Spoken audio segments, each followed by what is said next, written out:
Hi, thank you so much for your openness and your wonderful question. It's really a very important question because relationships, I think, are one of the biggest reasons for unhappiness in the world when they don't go right, but they're also one of the biggest reasons for happiness when they go well.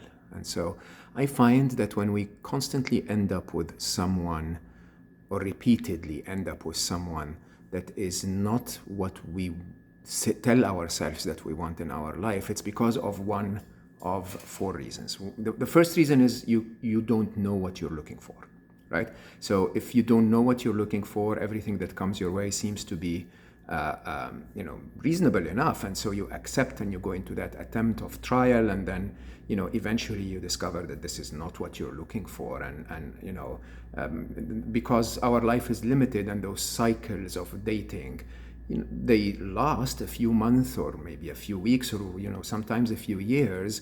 We end up in trials that are not really the best use of our life, if you want, in order to find our life partner or our soulmate or our real partner. So I always say that you get what you expect from life. So until you know exactly what you want, life keeps throwing things at you, and none of them really matches what you want in life, and you end up with something that's not exactly what you're looking for. The second reason, which actually stems from this reason, is the idea of limited self-love, which could lead to, I don't think I'm worth getting what I'm looking for, and so I will settle for opportunities that are not really perfect for me, but because maybe that's the best that I deserve, or maybe even in the worst case scenario, it would be a case of maybe I deserve to get something that's not exactly right for me because I'm not really that good enough. Even sometimes it gets into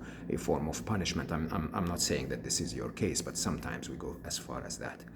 The third is that life wants you to learn something. I believe that when we constantly, a big part of relationships is that idea that we are looking for a mirror, someone that reflects something to us that we need to learn and improve and, discover ourselves through somehow. And those mirrors, if you believe that life always sends you the opportunity to learn, might be the reason why certain kinds of partners come into your life, because they remind you of something. And the answer to that is very straightforward, of course.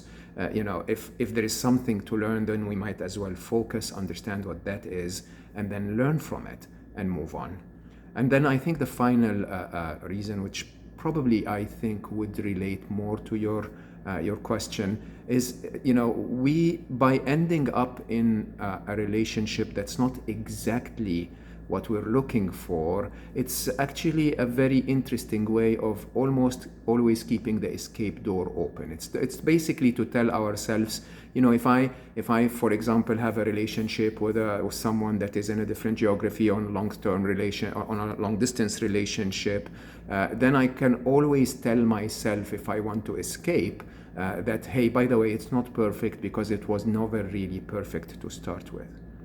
As I say, I think love and relationship are, one, very, very important to our happiness, and two, they are really, really, opportunities, very good opportunities for us to reflect deeply and understand who we are so that we can improve and find our true self inside.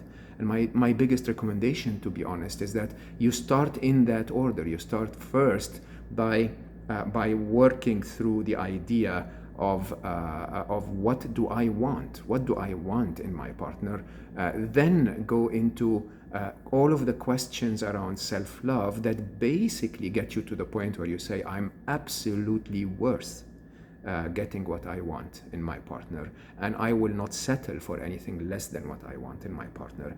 And then go to the idea of, is there something I could learn from my previous relationships, and accordingly get myself to the point where I have done the learning so that those repeated exams don't keep coming back. And then finally ask yourself, and if by solving or by learning that thing that I need to learn, I'm now qualified fully to find that love of my life, am I willing to commit and jump in and not have to leave an escape door open? I hope this answers your question. Thank you so much for asking, and stay in touch.